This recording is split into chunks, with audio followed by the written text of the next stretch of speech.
All right, all right, all right. Hey guys, it's Ben. B Shaw Reacts is the channel. You know where you're at. So you've seen the thumbnail at this point. You know what we're about to do. We're gonna finish out the documentary. I don't think there's that much time left. I'm at 132 and there's 159, an hour and 59 minutes, and we're at an hour and 32 minutes. So we've got a couple of minutes left to finish out the documentary. This is where I came in. There will be 5 videos in total, so this will be part 5.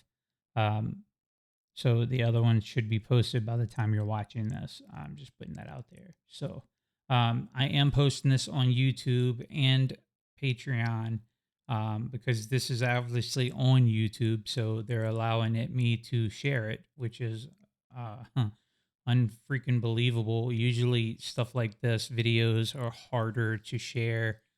Um, because YouTube's got so many copyright laws and whatever, whoever owns the copyright to the stuff, they block it. I know, like in Russia, I believe is one of the places nobody in Russia can watch any of my reactions to the Bee Gees, and that happens to a lot of their songs too. It's just I don't know what the problem is or where there is a problem, but something happens to where they block it completely. Anyways, Patreon doesn't do that. So if you want to help me out and come over to Patreon and share a couple of dollars with me every month. It's like I think $3 or something. I'm not sure. I don't even remember what it is, but I know that it's there. And yeah, so my Patreon people are pretty laid back. They're pretty chill over there. Uh, they'll leave me comments and things on videos, and that kind of helps to guide the direction of the channel. As it stands right now, I'm really just kind of working on the Bee Gees discography and a band called Tool, which is a harder rock band. And I'm doing their discography in order right now as well. So been working on a lot of that, both of those. Kind of take over the channel at the moment, but I am eventually going to react to other artists and things that are happening around the industry. So that's coming. Just putting it out there. That is on the way. All right, so let's get into this. Let's finish it out. Um, we're almost there. Just almost there. All right, here we go. Social drinking had turned into full-blown alcoholism. He was Oof. finding it more and more difficult to fulfill his responsibilities as a brother, a father, and a husband. It really took a long time. When it interferes with you as a family, then that's definitely when it's a problem. For me, it's an ongoing battle. It's not, you don't really win. It's something, if I'm an alcoholic, I'm an alcoholic for the rest of my life. Since I've been in my recovery program, it's changed my life, my health, my wife, my kids, my career. Through him being an alcoholic, believe it or not, we as a family are so much closer now and learned so much. We communicate much more. The kids can talk to me or Maurice about anything, and that makes us feel good, Yeah. Especially the world that they live in, I mean, this is not an easy life for kids to be brought up in. I'm No. very proud of Maurice because he's gone through an awful lot. It's just wonderful the way he's turned his whole life around. I'm in love with him more today than I was 27 years ago. And to have what we have now, and for him to have done what he's done, makes me and the children really proud of him. Spouse, lover, friend, what was the last one? Companion. In 1992, to celebrate a year of sobriety, Maurice and Yvonne renewed their wedding vows. We always talked about it one day that we would do it, but this was the right time, and the right moment, and the right reason. And it was a beautiful day. We have grown so much and learned so much. I'm sorry to pause it here, guys. I forgot that I was uploading this video to YouTube and I needed to share it in order for you guys to watch it. So that's what I'm doing now. Here comes part 4. I will post it now. 7 o'clock on Wednesday morning, I am posting part 4 of This Is Where I Came In. So should be posted now. Yep. All right. I'm not going to post it to any other the social media sites right now. I can do that whenever we get done. So I can close that, and we will see. Let me check just to make sure. Part 4. Yep, it's posted. So there we go. All right, here we go. Get back into here. Oh, Lord, where is it? Boop, right here. All right, going back in. I'm sorry. I didn't mean to do all that. I had to get it posted. All right, here we go. Much about each other. I just feel very lucky, you know, that I have him actually in my life. And I never thought I would have said that 10 years ago. But that's true. I mean, I love him to death, you know. That's awesome. In 1992, Hugh Gibb, the father of this close-knit clan, the man who had guided the Bee Gees' career in their early years, died. Losing Andy was, he died himself. And I think Dad really died of a broken heart more than anything. Because we felt more comfortable when Dad passed away because he was now with Andy. And obviously Andy needed him. So we felt more comfortable about that. 1992 was also the year Barry and Linda welcomed a new blessing, a baby girl, Allie. In the wake of the passings of Andy and Hugh, as well as the severe physical ailments that sidelined him, a little girl was just the tonic Barry needed. It stops you from feeling sorry for yourself. You have problems, but so does everybody else. Yeah. And then suddenly this little angel comes along. I came back to life in a way because of Allie, you know. She distracted me from feeling sorry for myself. And I gave all my energy to her. I gave all mine to my son. Once again, that's that. It's family. You know, you gotta have that foundation before you have anything else. Yeah. You know, for me.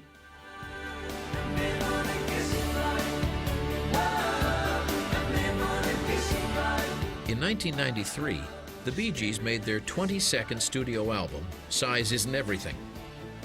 Even though they had racked up every imaginable sales and chart achievement and produced a remarkable body of work, the respect of the music industry, particularly in America, had eluded them.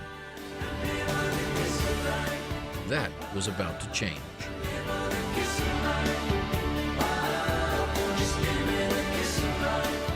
When your music or any creative endeavor starts to endure over a span of 4 decades, as the Bee Gees had by the 90s, then you're starting to be relevant for a lifetime.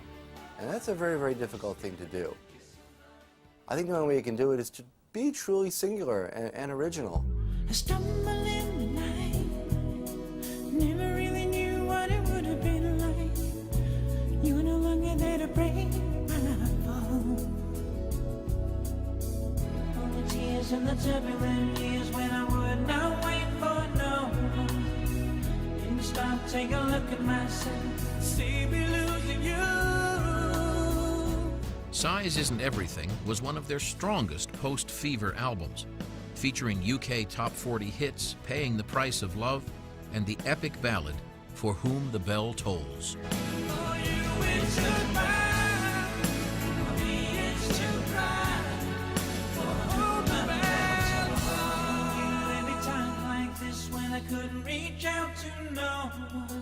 The Bee Gees were inducted into the Songwriters Hall of Fame in 1994. 2 years later, as they prepared to celebrate the 30th anniversary of their first international hit, the unexpected happened. The music industry and the media began to reevaluate the Bee Gees' place in rock history. It's a colossal honor for me to present this award to a group who've been going for 30 years. To put that in perspective, our newcomers here tonight will have to keep going to the year 2027 to equal the achievements of the brothers Gibb.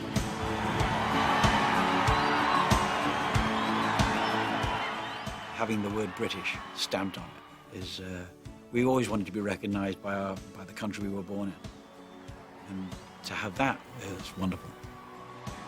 The attention that the Bee Gees got in the late 90s was really, really long overdue. Robert Stigwood, as the greatest showman in the world, if you don't accept this award alongside us tonight, then we will not accept it either. But I was so proud of my lads. So I thought it was overdue recognition for them. After they got the award, Lifetime Achievement, they then did a set of 7 or 8 of their biggest hits in front of a huge industry audience. But it wasn't just the people in the industry, it was kids. I mean, I took my own kids, who were at that point 19, 21. And what amazed me was that how my children and their friends of the same age group, they knew all the songs. And the place went bananas.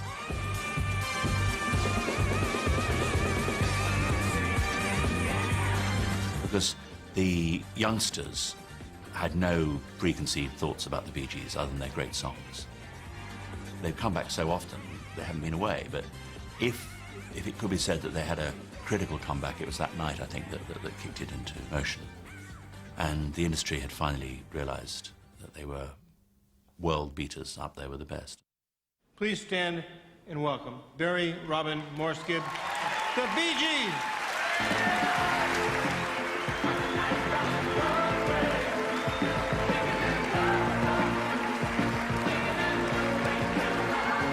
I don't think I've ever seen the Bee Gees as emotional or as proud as when they heard that they were being elected into the Rock and Roll Hall of Fame. But not only getting inducted into the Rock and Roll Hall of Fame, but being inducted by Brian Wilson, to me, was a knockout. That blew my night. We should be speechless, but we're not. With all the Grammys and all the American Music Awards and all the Brit Awards, the idea of being in a small group of great artists was overwhelming to them. Tonight, I think we've come home, and we thank you very much for this honor. It is the ultimate honor. Any rock singer or pop singer who doesn't want to be inducted into the Rock and Roll Hall of Fame is insane. It's the dream of a lifetime. Almost without their knowing, these characters become legends, icons. And this is absolutely fitting. The Bee Gees are in that state now. And if they're not careful, they go on being even more famous than they are already. The Bee Gees were grateful for the recognition, but they weren't looking back. The brothers were determined to create new music that would prove they were still a vital force.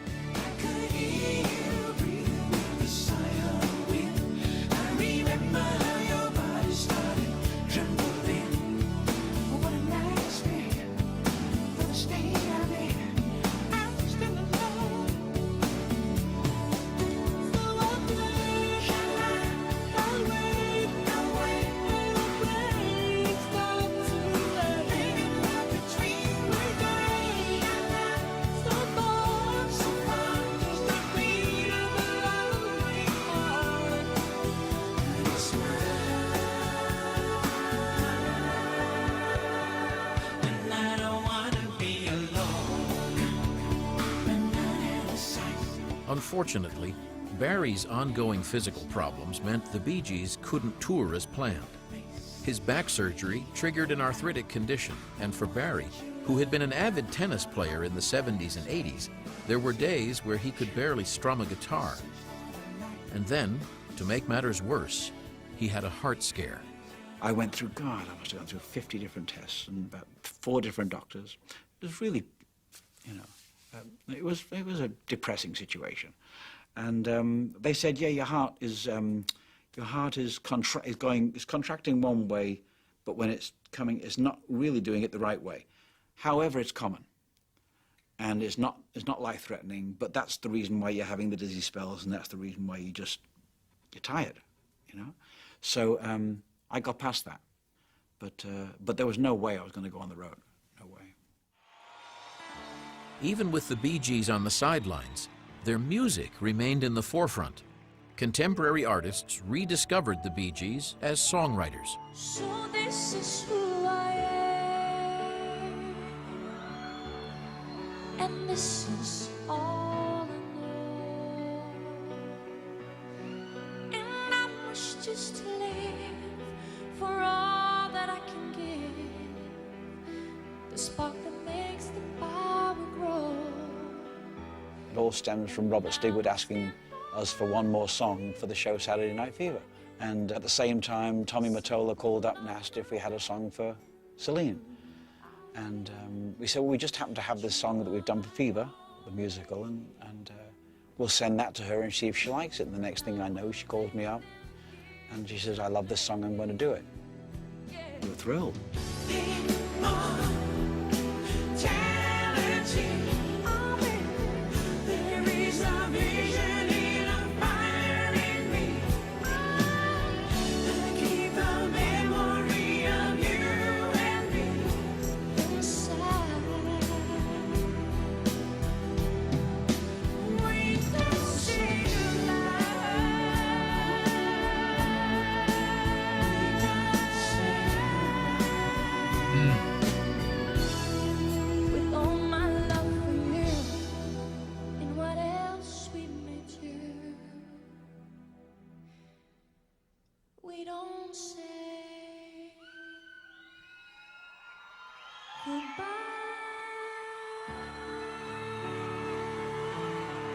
Barry's physical problems made it impossible for the Bee Gees to mount a major tour. So they invented a new way of bringing their music to millions of fans around the world.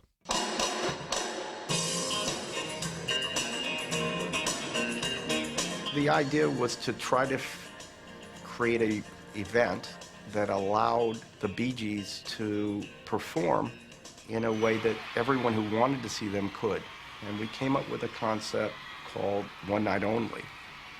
And for one night, anyone in the country could come see the Bee Gees or see it on television.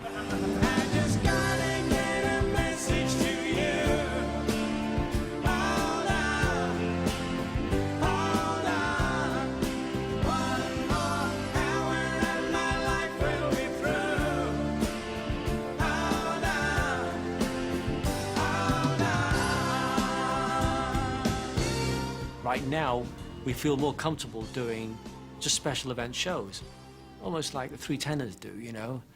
But there's three of us anyway, and we can sing pretty high.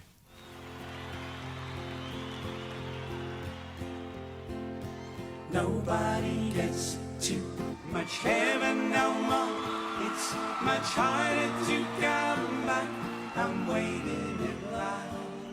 Over the next 2 years, the Bee Gees took One Night Only around the world, performing one concert on each continent to standing room only crowds.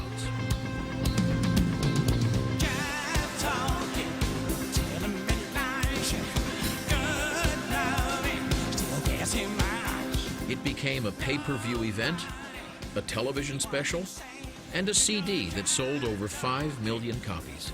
It was like a mission, you know? You go in, you hit hard, and you go home. I'm almost certain that we will tour again in a more traditional fashion, but this was fun.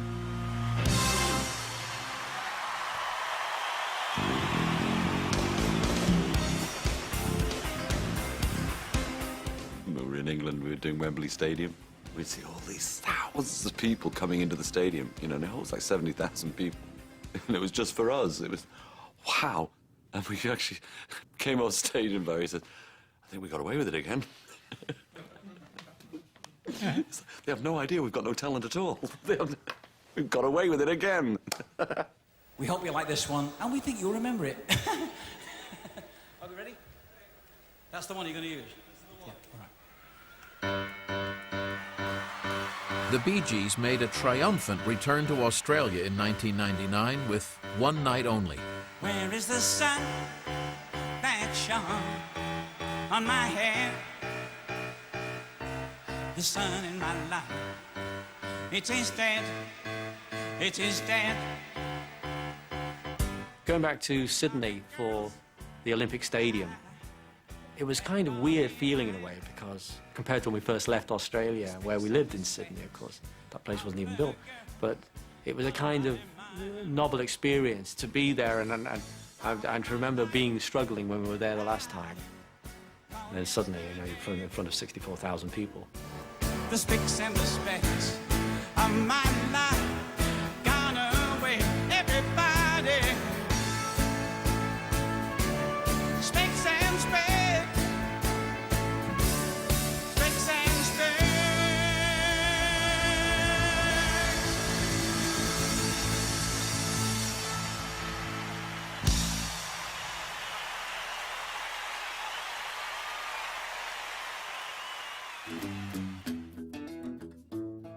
In the year 2000, the Bee Gees went to work on a new album. Once again reinventing their sound, they gave a contemporary twist to their musical roots. I've seen this story, I read it over once or twice. I said that you say a little bit of bad advice. I've been in trouble, happened to me all my life. I lie and you lie, and who will get the sharpest knife? You know, you shouldn't be somebody like that, but the kind of man to throw his hand into the ring and go down without following through. The day turns into night. This is where I came in. I guess it's our way of saying that nothing ever really changes. It's very honest, and it reflects our feelings about everything that's happened to us in the past 30 years. This is just where I came in. We wanted that live feel, particularly on the opening track, and we just wanted to rock a bit more. But This Is Where I Came In is the harmony thing. We just wanted, as the three of us around one mic, singing the harmony on this song. This is kind of a lot of elements what we're doing on the new album that we used to do a long time ago. There's an old kind of ingredients to it that we used to do, and it's kind of like come full circle. It's real instruments, real voices, real musicians, and it's great lyrics and melodies that I think is going to catch people emotionally in a way that music used to. This is just where I came in. On my own, but I'll go anywhere. Yes, I'll go anywhere with you. Time has gone, but I'll go anywhere. Yes, I'll go anywhere with you. This is the danger zone. This is where I came in. They don't know what they do. Forgive them of their sins. They know they cannot take away what you have given me. The success of the Bee Gees is unparalleled. A 5-decade-long career, well over 100 million records sold worldwide. And with nearly 1,000 compositions to their credit, the brothers Gibb are one of the most successful songwriting teams ever. Hundreds of artists have recorded their songs, and everybody has a favorite. My all-time favorite Bee Gees songs? Oh, my God. I mean, which do you pick out of all that lot, you know?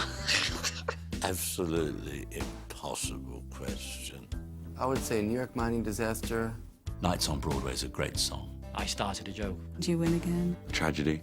Funny Pretender. Got to get a message to you. This is not fair to so many songs. Staying Alive. They have to be the Saturday Night Fever song. Jive Talking. How Deep Is Your Love? How Deep Is Your Love? I mean, I love Too Much Heaven. Too Much Heaven. Of course, I love to love somebody because it was my birthday present. Words. Words. Words. Words. Can't say I have a favorite Bee Gees song. For Whom the Bell Tolls. Won't do it. I mean, Holiday. I mean, I can go on and on, you know. I'd say they're like our kids. It's difficult to single one out and say, that's my favorite. This is the danger zone. This is where I came in. They don't know what they do. Forgive them of their sins. They know they cannot take away what you have given me. I love all the stuff that they've done already, but I'm always looking forward to the next one that's going to come out. Undoubtedly, the Bee Gees will be looked back upon as being a very important part of the 20th century. Oh, absolutely. No doubt. Unique in respect of their musical contribution in writing, performing, and producing. They were, and still are, an incredible group. The body of work is so gigantic. It literally is gigantic. I mean, hundreds upon hundreds of really strong songs that are in the popular idiom. And you're never going to get them out, so it's too late. It's like, you better surrender, because you've been invaded already. You know, like the battle is won, the conquest is over. Having had such a remarkable career, what's left for the brothers Gibb to accomplish? Brain surgery, which brings in an extra few dollars on the weekend. Just a few things, a lot more new adventures out there we haven't even touched yet. An artist will always think they've got something to prove, and I think that's what keeps them going. you're always proving yourself, and I think we will go on doing that until there's simply no more left to do. We've never had the opportunity to be nominated for an Academy Award. It's one of our dreams. I'm proud that they're where they are today, and they're still normal, fairly well-adjusted young men, middle-aged men. I shouldn't say that, should I? They'll kill me. And at this point in my life, I'm real content with all of it. And I think the Bee Gees, whatever they are, will be remembered. And I'm happy about that. You know, some people last 5 years. We've lasted 40 years. I think one's most impressed by the fact that they have kept going. I mean, it's true when you do ask me to name somebody who's still writing great songs in this field. There aren't very many, and you think, it's extraordinary. Most people either lose their talent or get fed up. And they seem to have done neither. It's taken that long for the slowest members of the musical society, i.e. the critics. It's taken them that long to realize how good they are. The public knew that forever. But even they now realize, as we have realized for many, many years, that the Bee Gees deserve to be up there as songwriters with Dylan, Lennon-McCartney, Pete Townsend, Ray Davies, Elton. Bee Gees are as good as that lot. When everyone starts saying, you know, but we really like the Bee Gees, you know. And I was saying, what? You can't. It's not. No, you didn't like us before. You're not allowed to like us now. You know?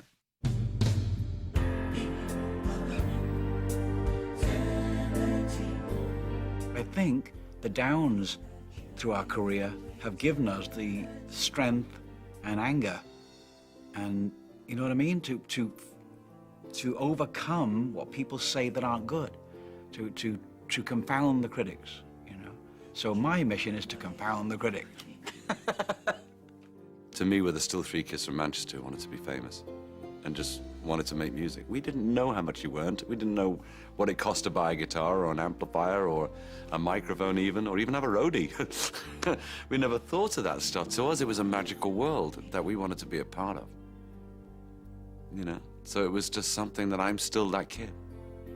I don't see ourselves as legends. I think the secret of what we feel is that we never lost the enthusiasm for what we do when we were little kids. It's still there, the sense of wonder. And sometimes you get a little bit phased and a little bit tired. But then, you know, you wake up one morning and say, let's go back in the studio. We may never see a Bee Gees again. We never see a band prevail in every popular sense across 5 decades. No, they never give up, and they never will. I think the Bee Gees will always be there. So I don't think we could just stop being what we've done for so many years. As I think as long as we have an audience, yeah.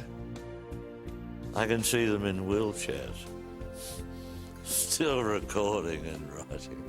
Barry always says he'll finish up in a home in a wheelchair, and the boys will go and see him, and the nurse will say to them, he's so happy today. They played one of his songs on the radio, and his little eyes lit up. I'm not sure you want old Bee Gees.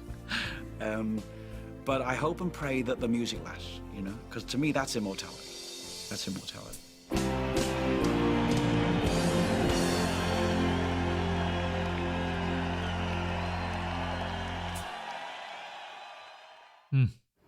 Look, that's David Leith.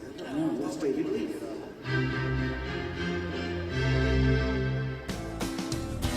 Supreme human being in his own right. Lightning in his own time. Great man, great legs, good walker.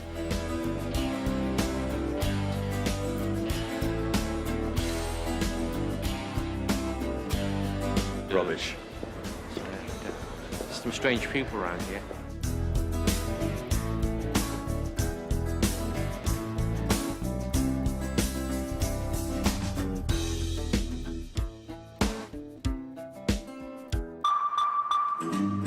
Actually, we used to sleep together when we were kids. When we used to all live at home together. It was only last week, actually. We had to cut back a bit because my dad was a gambler. Bloody lies, isn't it?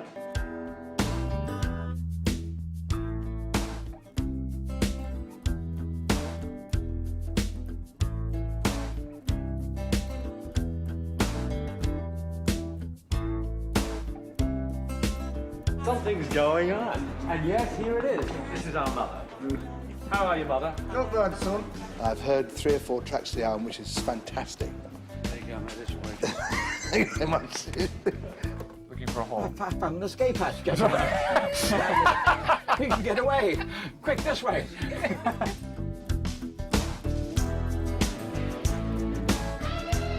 This is where we go out. This is where we leave.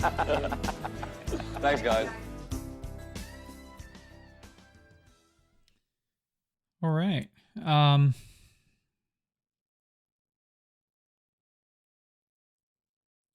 So Barry says that if the music lasts, that is immortality.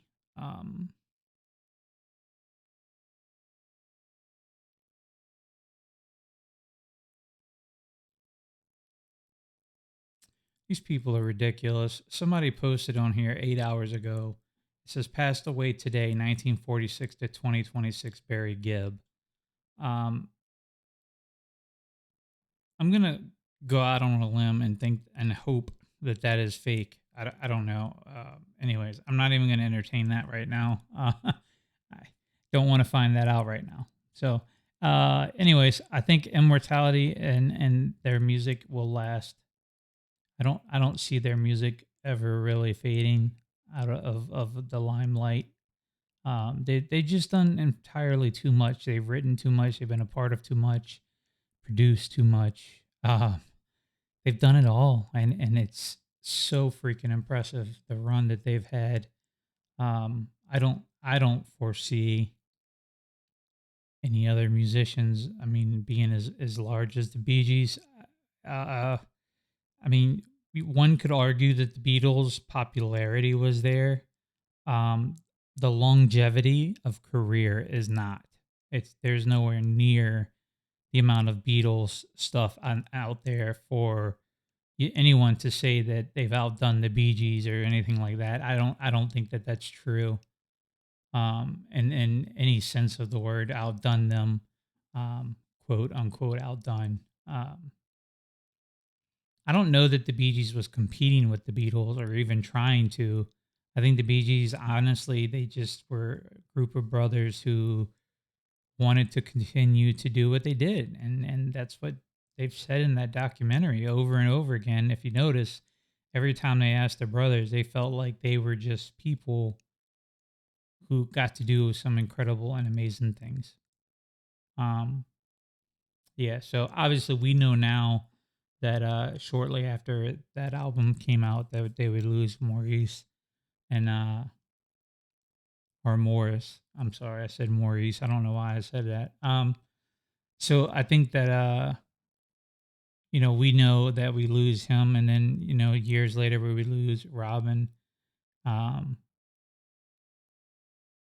It's got to be hard on Barry to be the last standing in person. I'm sure by now Mom's passed away as well, so I don't know. I mean, he's got his family to lean on, his kids and his wife, so he's probably got grandbabies at this point. I'm sure he does. But anyways, all right, guys. Well, that's it. Documentary is finally finished.